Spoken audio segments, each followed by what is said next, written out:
Samantala, sa iba pang balita, bago umalis sa bansa si US President Barack Obama, tiniyak nitong ipagtatanggol ng Amerika ang Pilipinas at palalakasin panglalo ang alyansa ng dalawang bansa. Narito ang report ni Sweden Velado.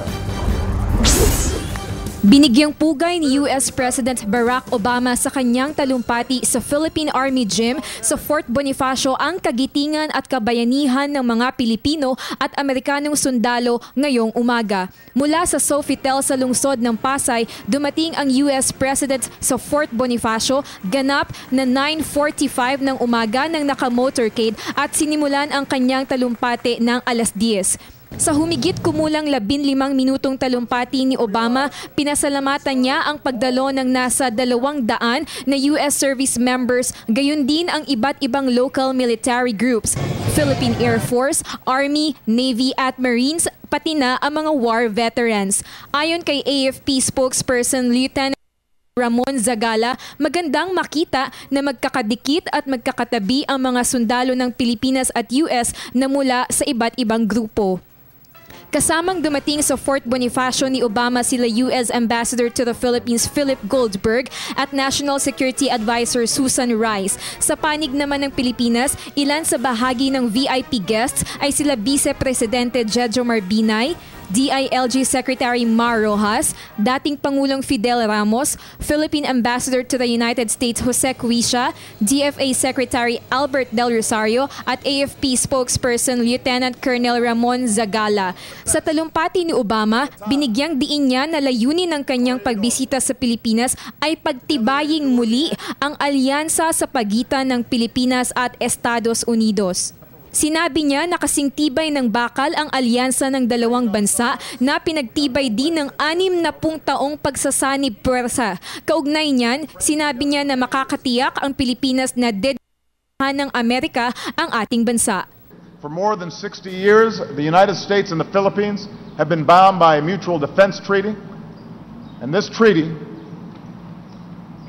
means our two nations pledge, and I'm quoting, our common determination to defend themselves against external armed attacks so that no potential aggressor could be under the illusion that either of them stands alone. In other words, our commitment to defend the Philippines is ironclad. And the United States will keep that commitment, because allies never stand alone.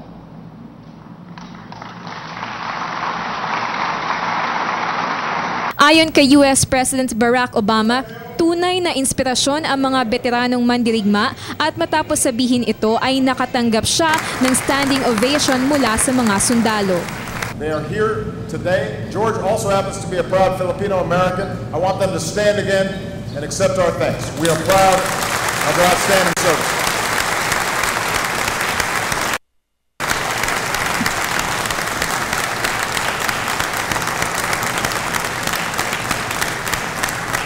Idinagdag din ng Pangulo ng Estados Unidos na bahagi ng pinagtibay na alyansa ng Pilipinas at Amerika ay pagsailalim sa mga joint training exercise tulad ng Balikatan 2014 na gaganapin sa susunod na linggo. We'll train and exercise together more to bring our militaries even closer and to support your efforts to strengthen your armed forces.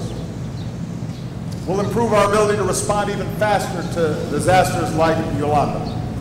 Pagkatapos magbigay ng talumpati ay dumiretso si Obama sa American Cemetery para mag-alay ng bulaklak sa mga namayapang sundalo ng Amerika. Ito ang naging huling bahagi ng kanyang itinerary bago siya lumipad kanina pabalik ng US. Para sa Telebisyon ng Bayan, ako si Sweden Velado.